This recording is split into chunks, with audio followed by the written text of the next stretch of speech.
Dam gate खोलीगला आ माछ मैंने पूरा आकाश रे उड़ुचंती आकाश रे उड़ुचंती माने कि माने पानी एते जोर से छड़ा जाउची कि से माछ गुडा को पूरा माने बहुत स्पीड रे आउछन दैट्स व्हाई कि से माने एमती आकाश रो माने एमती उड़ी कि माने तळे एमती कचाड़ी होचंती। तो बापा को आज कहली मार्केट जीवा पई मार्केट रो बड़ माछ नेकी आसीया पई तो बापा नेकी पळे आसले बड़ माछ रे टिके भल से ताको भल से धोई कि सेतिरे हळदी लूण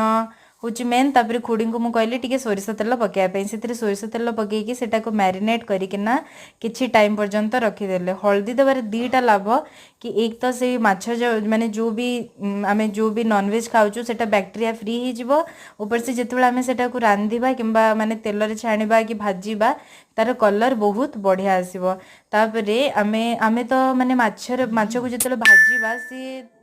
टिके सॉफ्ट रहे किंतु छाणी देले तार माने हार्डनेस पळे आसे से लगी आमे माछ को भाजिया बेसी प्रिफर करू। खुड़ी भी ये अदा काटुचंदी ऑलरेडी रसुण छड़े सारे अदा रसुण पियाज आ सुखिला लंका किछि सेथिरे पानी देकिना मु तार गोटे दरदरा पेस्ट बनाऊँगी। जदि टिके दरदरा पेस्ट आमे मसला पे बनेबा तो से तरकारी जिते बनइबो सेटा तार टेक्सचरटा बहुत भल आसीबो आ सेटा खाया पई भी माने बहुत माने टेस्टी भी लगे। तो सोरिष भी किसी आगु बतरा होता जेहेतु आम बेसर तरकारी बनाऊँ तो सोरिष पड़वाटा निहाती तो से बोलना मो सोरिष को टिके भलसे फाइन करके बाटिदेली मोर सोरिष बटा भी ऑलमोस्ट रेडी हो गला। तापर मुझे किसी टमाटर काटिदेली तरकारी बनाई एबे तेल रे किछि किछि भल भल पीस देखिकी माछ खुड़ी सेटा को भाजुचंदी किछि टाइम पर ताको सेट